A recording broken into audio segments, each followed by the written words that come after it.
Hello everyone, welcome back to my channel. In this video, I'll show you how to become a Canva contributor in order to be able to sell your Canva designs for money. Now here I'm on my Canva, my normal Canva page right here.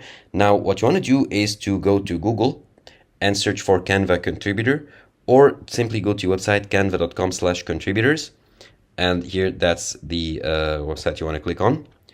Now here, unfortunately, in the moment of recording this video, the sign up for the Canva contributor program is temporarily unavailable.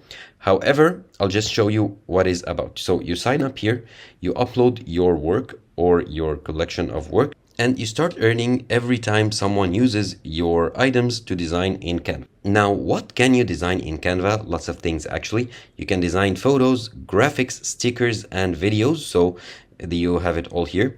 Now, why should you contribute? You can get starting so fast.